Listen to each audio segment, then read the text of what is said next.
കഴിഞ്ഞ വെള്ളിയാഴ്ച തിരുവല്ലം സിഗ്നലിൽ നിങ്ങളല്ലേ ഡ്യൂട്ടി ചെയ്തിരുന്നത്? അതെ. അപ്പോ നിങ്ങൾ ക്രോസ് ചെയ്തൊരു കാർ പോയിരുന്നു. സർ, സിഗ്നലിൽ ഒരു ദിവസം 1000 കാർ പോകും. നിങ്ങൾ ഏത് കാറിനെ പറ്റി പറയുന്നത്?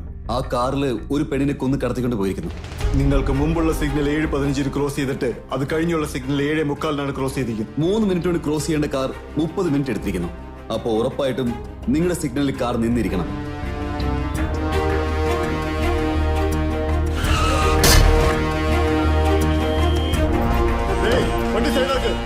സർ, റെഡ് കളർ ഓടി കാറല്ലേ?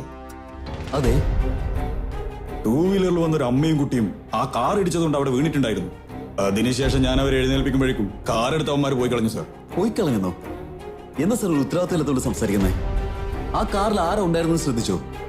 സർ, കാറ് കണ്ടിട്ട് കോസ്റ്റ്ലി കാറാണെന്നാ മനസ്സിലായത്. എന്ത് വന്നു കഴിഞ്ഞാലും വലിയ വീട്ടിലെ പിള്ളേരായിരിക്കും. ഞാൻ എങ്ങനെ അവന്മാരെ പിടിച്ചു വെച്ചാലും നമ്മുടെ ഡിപ്പാർട്ട്മെന്റിലെ ആൾക്കാർ എന്നെ വിളിച്ചിട്ട് അവരെ വിടുന്ന് തന്നെ പറയത്തുള്ളൂ. അത് മാത്രല്ല, ആ 2 വീലർ ഓടിച്ച പെണ്ണിന്റെ മേലെ കുട്ടികളുള്ളതുകൊണ്ട് ഞാനത് വിട്ടു സർ. എന്താ സർ, ഒരു പോലീസുകാരാണെന്നുള്ള ബോധമൊന്നുമില്ലേ? ഓക്കെ, ഈ കേസിനെ കുറിച്ച് എന്തെങ്കിലും ഡീറ്റെയിൽസ് കിട്ടിയാൽ ഉടനെ കോൾ ചെയ്യണം. Okay sir. സർ, ആരാ പെൺകുട്ടി? IG ദേവരാജ് സാറിന്റെ മകൾ.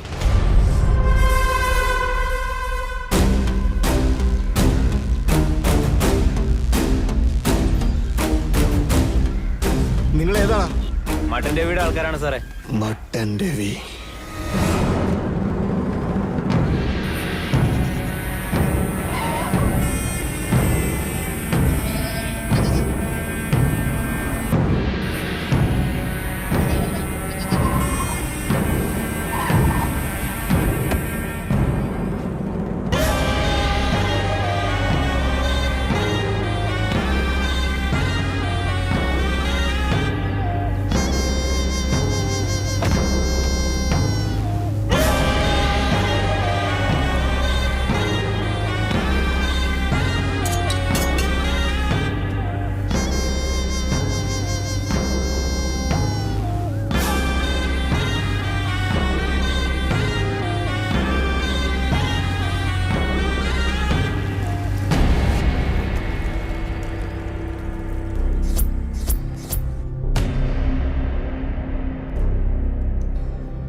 കേട്ടല്ലേ?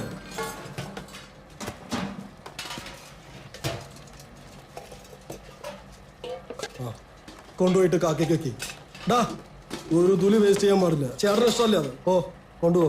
ഡാ ഈ ലോഡ് അവിടേക്കാ. ചേട്ടാ, ചേട്ടൻ നിങ്ങളോട് വരാൻ പറഞ്ഞു.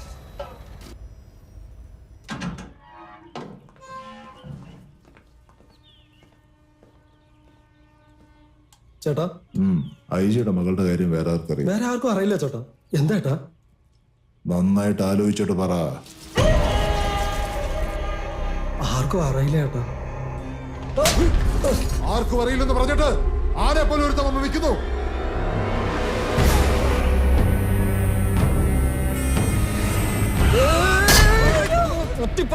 വണ്ടി ഓടിക്കാൻ പറഞ്ഞ വണ്ടി സൈഡാക്കിട്. അവരെ എഴുന്നേൽപ്പിക്ക്. ഗ്ലാസ് താത്തടാ. കഷ്ടാവരുത്. അടി വേണോ? അല്ലാത്ത സാധനങ്ങളെ നിങ്ങളെ കണ്ട് ഞാൻ ഓടി കാറായിട്ട് ബന്ധമില്ലടാ. ഏതാടാ പെണ്ണ്? സാറേ എന്റെ അനിയത്തിയാണ് സാറേ, സുഖമില്ലാത്തതുകൊണ്ട് ഹോസ്പിറ്റലിലേക്ക് പോവാണ് സാർ. കാട്ടുമാക്കാന് സ്വർണ്ണക്കിളി പോലെ രണിത്യ. ആരെയാടാ പറ്റിക്കാൻ നോക്കുന്നേ? എന്താടാ നോക്കി പഠിപ്പിക്കുന്നേ കള്ളനെ പോലെ? ഇറങ്ങ്. മട്ടന്റെ വീട് ആൾക്കാരാണ് സാറേ. അതിന് റോഡിൽ പോകുന്നവരൊക്കെ കാറടിച്ച് കറിയാക്കേണ്ട പരിപാടിയാണല്ലേ? എവിടുന്ന് വരുന്നടാ? ആ പെണ്ണിനെ കൂട്ടിട്ട് എല്ലാവരും പുറത്തേക്ക് ഇറങ്ങി. ഇറങ്ങാൻ പറയുമ്പോ അഹങ്കാരത്തോടെ ഇരിക്കുന്നോ? സാർ സാർ ഞാൻ ഇടിച്ചൊന്നുമില്ല സാറേ, അതെന്റെ മുന്നിൽ ഒന്ന് വീണതാ. ഞാൻ പറയുന്നേക്കുന്നില്ല, കൈമാറടാ. സാർ സാർ ഞാൻ പറയുന്നത് കേക്ക് സാർ. സാർ സാർ ചാവി എടുക്കല്ല സാർ, ഞാൻ ഇടിച്ചിട്ടില്ല സാറേ, പറയുന്നത് കേൾക്ക് സാർ. സാർ സാർ ചാവി എടുക്കല്ലെന്ന് പറഞ്ഞില്ല സാർ. ഒരു പേടിയില്ലാതെ ഇരിക്കുന്ന കണ്ടില്ലേ ചെയ്തു കൂട്ടിയിട്ട്. ഇവിടെ ഒന്നും നടന്നിട്ടുമില്ല, നീ ഒന്നും നോക്കിയിട്ടുമില്ല. നീ ഇപ്പൊ വിട്ടാ ഞാൻ പോയിക്കൊണ്ടേയിരിക്കും.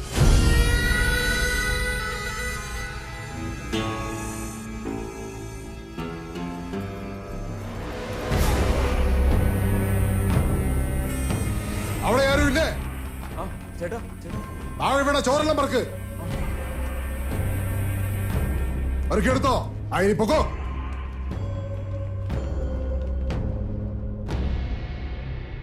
അപ്പോഴേ പറഞ്ഞിരുന്ന ശരിയാക്കില്ലായിരുന്നോ? ഇപ്പൊ കണ്ടില്ലേ, അഡ്രസ് തേടി പിടിച്ചാ. സാർ ഞാൻ വരട്ടാൻ വന്നതല്ല സാർ, നിങ്ങളെ സംരക്ഷിക്കാനാ വന്നത്. എന്നെ സംരക്ഷിക്കാൻ എനിക്കറിയാം. ഇനി മേലാൽ ഈ മുഖം ഒരു കാരണവശാലും ഞാൻ കാണരുത്. പോലീസ് ആയതുകൊണ്ട് രക്ഷപ്പെട്ടു. സാധാരണ മനുഷ്യനായിരുന്നെങ്കിൽ വെട്ടി ഇറച്ചി കഷ്ണാക്കി മാറ്റിയാലേ. കൊന്നേച്ചു വരാൻ പറഞ്ഞപ്പോ തോണ്ടിച്ചു കൊണ്ടിരിക്കുന്നു. ഇനി ഒരു പ്രാവശ്യം നിനക്ക് അബദ്ധം പറ്റിയ നിന്റെ തലയുണ്ടാവില്ല. നാട് മുഴുവൻ നടന്ന് കഷ്ടപ്പെട്ടൊരു ചെറുക്കനെ പിടിച്ചോണ്ട് വന്നാൽ നിനക്ക് ഇഷ്ടപ്പെടില്ലല്ലേ? എന്നാ തിന്ന്. അപ്പൊ നിനക്ക് തോന്നിവാസം നടക്കണമല്ലേ? നിന്നെയൊക്കെ ഓര് ചെയ്യുന്ന അമ്മായിമ്മയുടെ കൈ പിടിച്ചു കൊടുക്കണം. അവര് നിന്നെ കഷ്ടപ്പെടുത്തുന്നത് അടുത്ത വീട്ടിൽ ഇരുന്ന് ഞാൻ കാണണമടി. TV മറക്കല്ലേ അമ്മ. കല്യാണം കഴിച്ച് ഭർത്താവൊത്ത് നടക്കേണ്ട സമയത്ത് ജോത്സ്യം കണ്ടോണ്ടിരിക്കുന്നോടി. രോഹിണി നക്ഷത്രത്തിലുള്ളവർ ശ്രദ്ധിക്കേണ്ട സമയമാണ്. അവർക്ക് മാനഹാനി.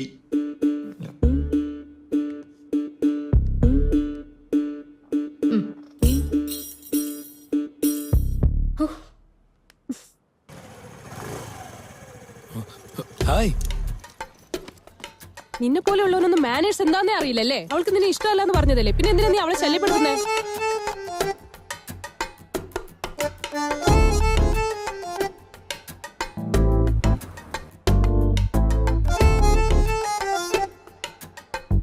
നിന്റെ തലയിൽ ഇതൊന്നും കേറുന്നില്ലേ? വിവരം പോലും ഇല്ലേ നിനക്ക്? ഞാൻ ഇത്രയും ദേഷ്യപ്പെടുന്നു, നീ പാറ പോലെ ഇരിക്കുകയാണല്ലോ. എങ്ങനെയും നിങ്ങൾ വന്നതും തെറി ഉറപ്പാണെന്ന് എനിക്കറിയാം. നാളെ നിങ്ങളൊരു ജെന്റിൽമാനെ ചീത്ത വിളിച്ചെന്ന് പറഞ്ഞ് വിഷമിക്കാൻ പാടില്ലല്ലോ. അതുകൊണ്ട്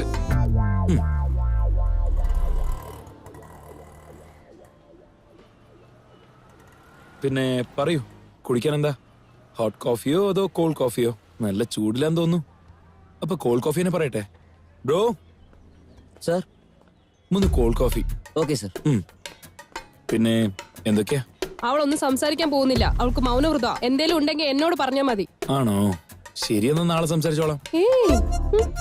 hello, why you torturing me? Not me, it's you. Sir, your order.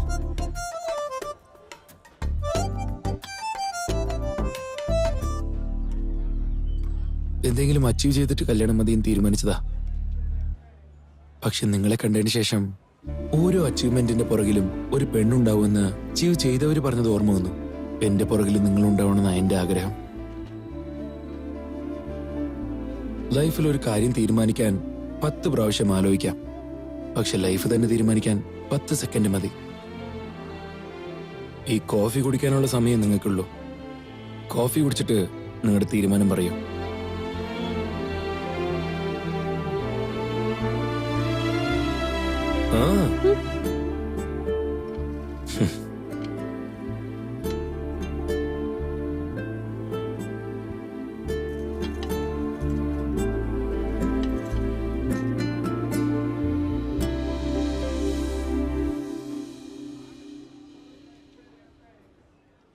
നമുക്ക് കല്യാണം കഴിച്ചാലോ?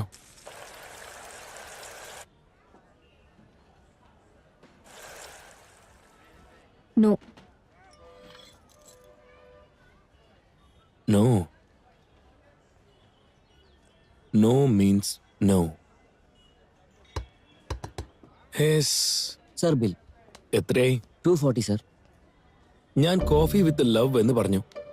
ഇയാള് കോഫിക്ക് ഓക്കെ, ലവിന് നോ എന്നും പറഞ്ഞു. വർക്ക്ഔട്ട് ആവില്ലെന്ന് അറിഞ്ഞിട്ട് എന്തിനാ വെറുതെ ചെലവാക്കുന്നേ? ഓക്കെ. ദാ ബ്രോ, എന്റെ കോഫിയുടെ കാശ് 80 രൂപ. നീ 20 രൂപ ടിപ്സ് എടുത്തോ. ശരിയാണ് ബ്രോ. എന്താ ബ്രോ, ഒത്തിരി കൊണ്ടിട്ടുണ്ടെന്ന് തോന്നുന്നു. അതെ ബ്രോ. കെയർഫുൾ ആയിരുന്നില്ലെങ്കിലേ അണ്ടർവെയർ പോലും കാണില്ലേ. നിന്റെ ജോക്കി സൂക്ഷിച്ച്. Thank you bro.